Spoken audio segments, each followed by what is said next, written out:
Pengertian kompetensi dan kinerja. Kompetensi dalam konteks pendidikan didefinisikan sebagai seperangkat pengetahuan, keterampilan, dan sikap yang dimiliki, dikuasai, dan diwujudkan oleh pendidik dan tenaga pendidikan dalam melaksanakan tugas profesional. Menurut Spencer dan Spencer 1993, kompetensi mencakup karakteristik mendasar dari individu yang berhubungan dengan kinerja unggul di tempat kerja. Sedangkan kinerja merujuk pada hasil kerja yang dicapai oleh seseorang dalam melaksanakan tugas sesuai dengan tanggung jawabnya.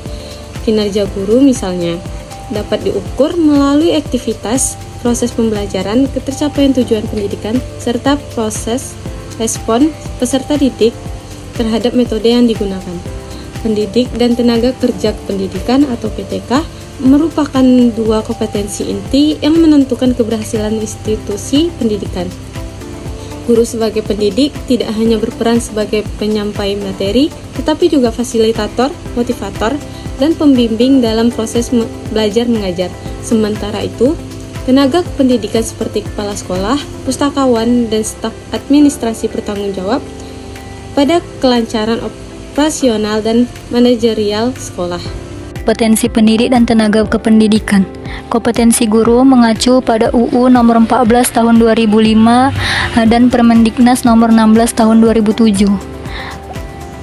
Satu, yaitu kompetensi pedagogi. Kompetensi ini mengacu pada kemampuan guru dalam memahami karakteristik peserta didik, merancang pembelajaran, melaksanakan proses pembelajaran yang mendidik, mengevaluasi hasil belajar, dan mengembangkan peserta didik secara optimal. Guru dituntut mampu mengidentifikasi gaya belajar siswa serta mampu menyusun perangkat pembelajaran berbasis pendekatan saintifik, diferensiasi, dan pembelajaran aktif.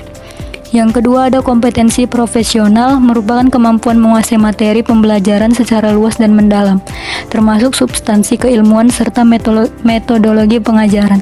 Guru harus terus mengikuti perkembangan ilmu pengetahuan dan kurikulum terbaru, seperti kurikulum Merdeka, agar mampu menyampaikan materi yang relevan dan aktual.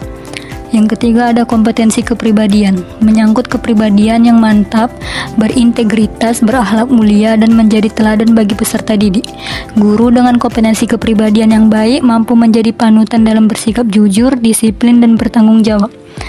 Dan yang terakhir ada kompetensi sosial, mencakup kemampuan berkomunikasi secara efektif dengan siswa, rekan sejawat, orang tua siswa, dan masyarakat. Guru juga harus memiliki empati dan keterampilan membangun jejaring sosial pendidikan. Ada kompetensi tenaga kependidikan menurut Permendiknas nomor 13 tahun 2007. Tenaga kependidikan seperti kepala sekolah, staf administrasi, dan pengelola perpustakaan memiliki peran vital dalam mendukung ekosistem pendidikan. Kompetensi mereka mencakup yaitu 1. Kompetensi kepribadian. Kepala sekolah dan tenaga kependidikan harus memiliki integritas, sikap terbuka, jujur, dan mampu mengendalikan diri dalam situasi sulit. Yang kedua ada kompetensi manajerial, meliputi perencanaan, pengorganisasian, pengawasan, dan evaluasi kegiatan sekolah. Kompetensi ini penting untuk memastikan efisiensi dan efektivitas layanan pendidikan. Yang ketiga ada kompetensi supervisi, kemampuan memberikan supervisi akademik maupun manajerial kepada guru dan tenaga lainnya untuk meningkatkan mutu pembelajaran dan pelayanan pendidikan. Yang keempat ada kompetensi sosial, kemampuan membina hubungan harmonis dengan berbagai pihak internal maupun eksternal di sekolah.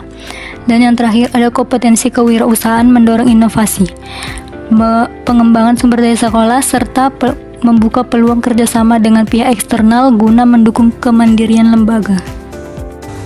Strategi peningkatan kompetensi dan kinerja, yaitu yang pertama, pendidikan dan pelatihan diklat, yaitu diklat berperan penting dalam memperkuat kapasitas profesional atau PTK.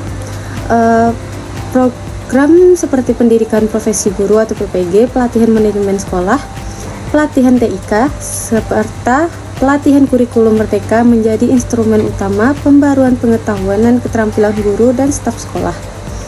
Pelatihan berbasis blended learning atau daring juga semakin populer karena memberikan fleksibilitas bagi guru yang bekerja sambil belajar.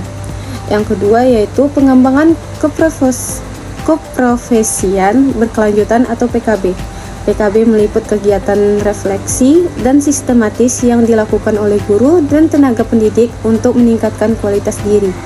ini bisa merupakan kegiatan musyawarah guru mata pelajaran atau MGMP atau kelompok kinerja guru atau KKG, seminar, workshop, konferensi ilmiah, menulis artikel ilmiah, atau membuat media pembelajaran inovatif.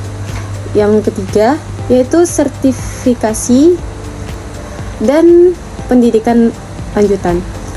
Sertifikasi guru menunjukkan pengakuan atas kompetensi profesionalnya.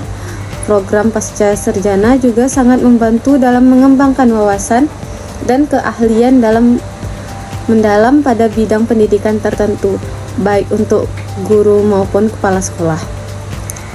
Yang keempat yaitu pemanfaatan teknologi digital.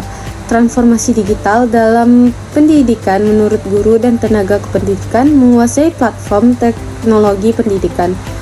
Penggunaan Learning Management System atau LMS, aplikasi pembelajaran dan alat evaluasi digital sangat membantu pembelajaran yang aktif, kolaboratif, dan berbasis data.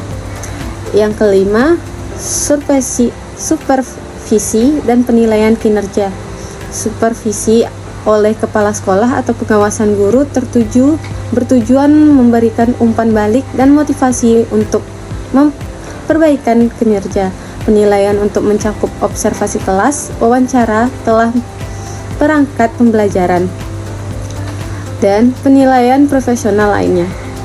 Yang keenam, yaitu penguatan soft skill dan budaya organisasi.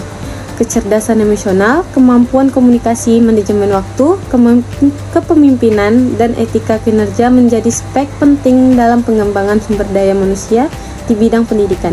Yang keempat tuh ada faktor penghambat peningkatan kompetensi. Ada beberapa faktor penghambat peningkatan pengembangan profesional atau peningkatan kompetensi. Yang pertama tuh masih keterbatasan akses pelatihan, seperti masih banyak sekolah terutama di wilayah 3T yang kesulitan mengakses pelatihan karena faktor geografis dan minimnya infrastruktur. Yang kedua tuh ada minimnya anggaran sekolah, karena itu keterbatasan operasional yang membuat sekolah sulit mengirimkan guru ke pelatihan atau menyelenggarakan pelatihan mandiri. Yang ketiga tuh ada kurangnya motivasi mandiri, seperti tidak semua guru dan tenaga kependidikan itu memiliki kesadaran untuk terus belajar dan berkembang. Yang keempat ada tugas administratif yang berat, di mana guru sering kali terbebani tugas administratif seperti pelaporan, dokumentasi, dan mengurangi waktu untuk mengembangkan pengembangan profesional. Yang terakhir ada kurangnya dukungan kebijakan internal karena beberapa sekolah belum memiliki kebijakan internal yang mendukung budaya belajar sepanjang hayat. Yang terakhir ada dampak positif peningkatan kompetensi dan kinerja. Yang pertama itu ada mutu pembelajaran yang meningkat, di mana guru yang kompeten dan dapat merancang dan melaksanakan pembelajaran yang menyenangkan, bermakna, dan sesuai dengan kebutuhan peserta didik. Yang kedua itu ada administrasi pendidikan yang efektif, di mana tenaga pendidik yang terlatih dapat melayani peserta didik dan guru dengan lebih baik melalui sistem manajemen yang efisien. Yang ketiga itu ada peningkatan reputasi sekolah, di mana sekolah yang memiliki daya manusia yang berkualitas akan lebih dipercaya masyarakat. Yang keempat itu ada peningkatan karir dan motivasi, di mana masyarakat akan lebih bersemangat dalam bekerja dan terbuka pada tanggung jawab yang lebih tinggi. Kesimpulannya, berdasarkan pembahasan mengenai peningkatan kompetensi dan kinerja pendidik dan tenaga pendidikan atau yang disebut PTK, dapat ditarik kesimpulan bahwa kompetensi dan kinerja PTK merupakan faktor krusial dalam menentukan mutu pendidikan. Kompetensi PTK mencakup pengetahuan, keterampilan, dan sikap yang harus dimiliki untuk melaksanakan tugas profesional. Sementara kinerja merujuk pada hasil kerja yang dicapai. Strategi peningkatan kompetensi dan kinerja meliputi pendidikan dan pelatihan atau diklat, pengembangan profesi berkelanjutan atau PKB, sertifikasi pendidikan lanjutan, pemanfaatan teknologi digital, supervisi, serta penguatan soft skill dan budaya organisasi. Namun, upaya ini seringkali terhambat oleh keterbatasan akses pelatihan, minimnya anggaran, kurangnya motivasi individu, tugas administratif yang berat, dan kurangnya dukungan kebijakan internal. Peningkatan kompetensi dan kinerja PTK berdampak positif pada peningkatan mutu pembelajaran, aktivitas administrasi pendidikan, peningkatan reputasi sekolah, serta peningkatan karir dan motivasi kerja PTK. Oleh karena itu, diperlukan upaya berkelanjutan dan dukungan dari berbagai pihak untuk memastikan PTK terus berkembang dan mampu memberikan kontribusi terbaik bagi dunia pendidikan.